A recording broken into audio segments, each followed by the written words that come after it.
So hello everyone, welcome back. कैसे हैं आप सभी दोस्तों? आज हम एक ऐसे मुद्दे को लेकर के आज इस वीडियो पे चर्चा करने वाले हैं, अरावली रेंज। अभी बीते कुछ दिनों से हाल ही में अरावली पर्वत श्रृंखला की दुर्दशा और सेब अरावली जैसे लेटेस्ट हो रहे हैं।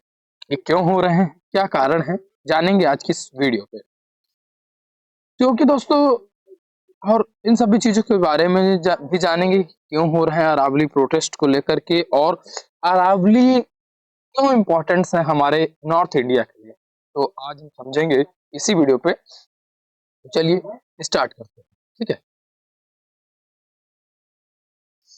दोस्तों। अरावली पर्वत श्रृंखला की पहले हम बात करते हैं तो ये भारत की सबसे प्राचीन पर्वत श्रृंखला मानी जाती है। इसका विस्तार लगभग 690 किलोमीटर से यह गुजरात, राजस्थान, हरियाणा और दिल्ली के क्षेत्र पे फैला हुआ है। कुछ लंबाई इसकी इसमें मैप में थोड़ा सा गलत भी हो सकती है, मतलब ये गुजरात के क्षेत्र से होते हुए और ये दिल्ली, हरियाणा और राजस्थान से होते हुए यहाँ तक फैला हुआ है। थोड़ा ठंड ज्यादा है, मैं क्लास रिकॉर्ड कर रहा हूँ, आप लोग भी अगर इस क्लास को देख रहे होंगे और ये आपके एग्जाम पॉइंट ऑफ व्यू से इम्पोर्टेंट भी है। कभी क्वेश्चन पूछे भी जा सकते हैं, क्योंकि हाल ही में जो भी इंटरनेट पे वायरल चीजें होती है वो क्वेश्चन पूछे जाते हैं। तो अरावली पर्वत श्रृंखला 690 किलोमीटर में है। यह गुजरात से प्रारंभ होकर के दिल्ली तक फैली हुई है। दिल्ली, दिल्ली, हमारी दिल्ली, अपनी नई दिल्ली। इसमें दोस्तों भौगोलिक जियोग्राफिकल इतिहास की बात करें तो अरावली का निर्माण प्राक कैम्ब्रियन काल लगभग 2.5 अरब साल पहले हुआ था। 2.5 अरब साल पहले इस अरावली पर्वत का निर्माण हुआ था और यह विश्व की सबसे पुरानी फोल्ड पर्वतमालाओं में से एक है। अत्यधिक अपक्षय के कारण आज ये निम्न ऊंचाई के रूप में रह गई। प्राचीन काल में विशाल ऊंची पर्वतमाला थी जिसने थार मरुस्थल के प्रसार को, ये जो आपको ये राजस्थान के ये थार वाला मरुस्थल पड़ता है, इसको काफी काफी रोक करके रखती है। तो आप समझ सकते हैं कि यहाँ पर क्या है, थार रेगिस्तान, बालू। ये पर्वत श्रृंखला एक तरीके का है कि कहा जाए तो नॉर्थ इंडिया की बैकबोन है। बैकबोन क्यों है? क्योंकि हमें धूल, मिट्टी, कंकड़, पत्थर और मरुस्थलीय क्षेत्र से हमको बचाती है और हरियाली इधर रखती है। पेड़ पौधे होते हैं जहाँ हमें ऑक्सीजन और भी जीव जंतुओं को जीवित घर बना है। ऐतिहासिक एवं सांस्कृतिक महत्व की बात करें तो राजपूत काल में अरावली प्राकृतिक से रक्षा कवच रही थी और कई इतिहासकार नगर और किले उदयपुर, चित्तौड़ क्षेत्र अरावली से जुड़े हैं। प्राचीन खनन गतिविधियां, तांबा, जस्ता भी यहाँ से प्रचलित होते हैं। ये सारी चीजें हैं यहाँ से। ये यार पेज खाली क्यों है? दोस्तों थोड़ा सा पेज डिलीट कर देता हूँ।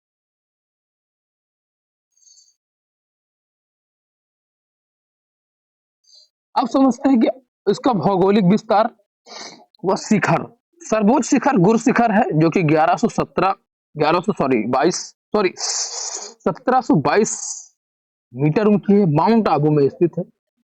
ये पूरी अरावली रेंज है, ठीक है, दिल्ली तक फैली हुई।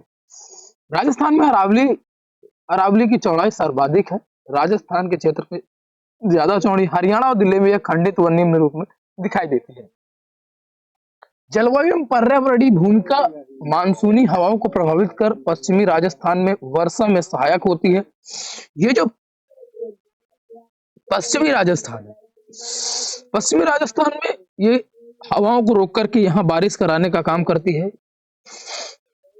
भूजल निर्भर के कारण में महत्व है। जैव विविधता, सूक्ष्म पर्णपाती वन एवं वन्य जीव आवास के लिए भी बहुत इंपॉर्टेंट है। अब समझने चलते हैं कि आखिर क्या विवाद है और क्यों विवाद हो रखा है। ओ नो, हाल ही में न्यायालय ने पाया कि राज्यों और विशेषज्ञ संस्थाओं द्वारा अरावली की पहचान के लिए असंगत मानदंड अपनाए जा रहे हैं। यहाँ तक कि भारतीय वन सर्वेक्षण FSI की परिभाषा भी की निम्न भिन्न साथ रही।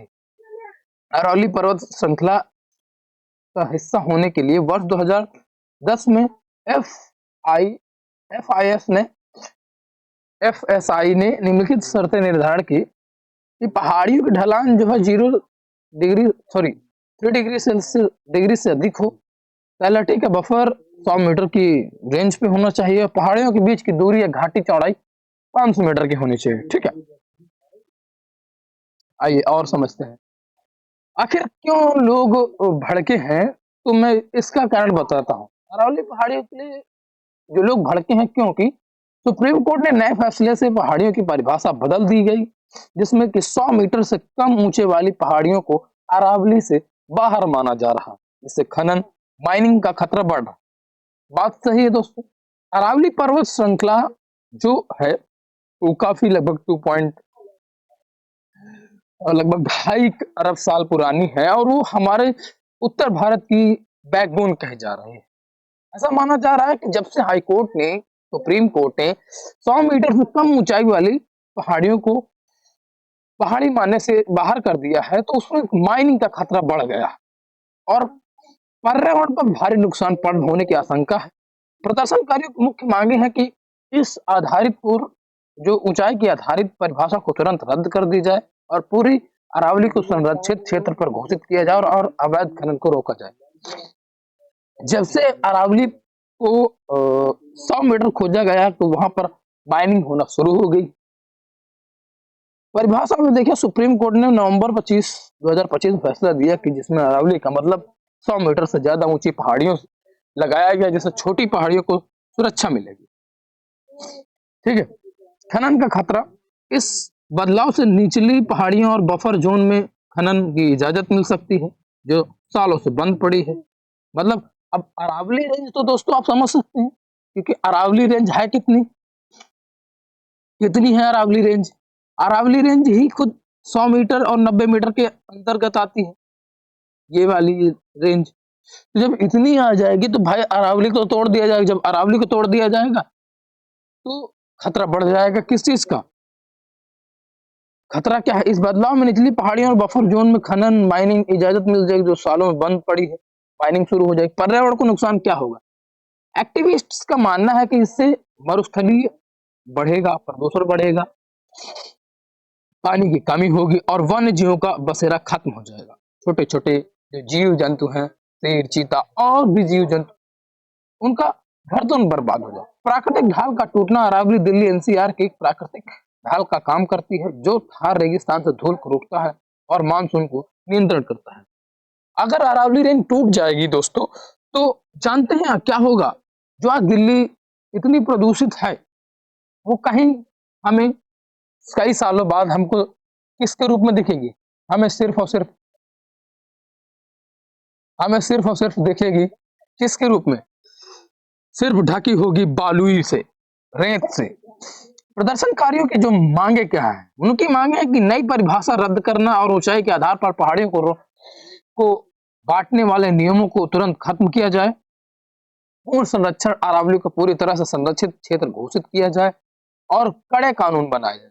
Aravalli green wall projects. इस प्रोजेक्ट्स को मजबूत किया जाए, जो कि अरावली के बफर जोन में हरियाली बढ़ाने में केंद्रित करता है और वैज्ञानिक मैपिंग। अरावली के मैपिंग के और पर्यावरण प्रभाव को आकलन में एआई हो, ताकि अनियंत्रित हो सके। क्योंकि अरावली पर्वत रेंज हमारे लिए दोस्तों, मानव जीवन के लिए और जीव जंतुओं के लिए ये बहुत इंपॉर्टेंट है।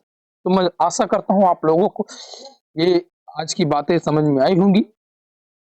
इसी वजह से लोग सड़कों पर उतर आए हैं। Save Aravalli, save Aravalli, save Aravalli, save Aravalli, save Aravalli, save Aravalli. Aravalli को बचाने के लिए सड़कों पर, सोशल मीडिया पर भी जंग छिड़ी हुई है। तो मेरी तरफ से दोस्तों यही विशेष है कि आप लोग आगे बढ़ सके, क्योंकि एक लोग नहीं, जब जब पहाड़ियों और पेड़ पौधों को तोड़ा गया है, हम लोग आगे आए हैं और हमने पहाड़ियों को सेव करने के लिए प्रोटेस्ट किए। चाहे 1920 के टाइम की बात हो। ठीक है दोस्तों, तो आप लोगों को खड़े होना है, फुल प्रोटेस्ट करना है, क्योंकि पहाड़ियां, पेड़ पौधे और हमारे जीवन है, ये हमें सब रक्षा करते हैं। अगर वीडियो आपको पसंद आया तो वीडियो शेयर कर दीजिएगा। जो आपके एग्जाम पॉइंट ऑफ व्यू से बातें हैं उनको भी याद रखिएगा, जो ज्योग्राफिकल एरिया से शायद क्वेश्चन बन सकते हैं। तो ये रही आज की वीडियो। अगर वीडियो पसंद आई तो लाइक करिए, और चैनल में नए हैं तो चैनल को सब्सक्राइब कर लीजिए। और आज आपको एक लॉन्ग वीडियो आएगी 1 घंटे की, जिसमें हम यूनिवर्स से लगा करके पूरी क्लास पढ़ रहे होंगे। तो थैंक्स फॉर वॉचिंग। चलिए फिर मिलेंगे नए वीडियो के साथ।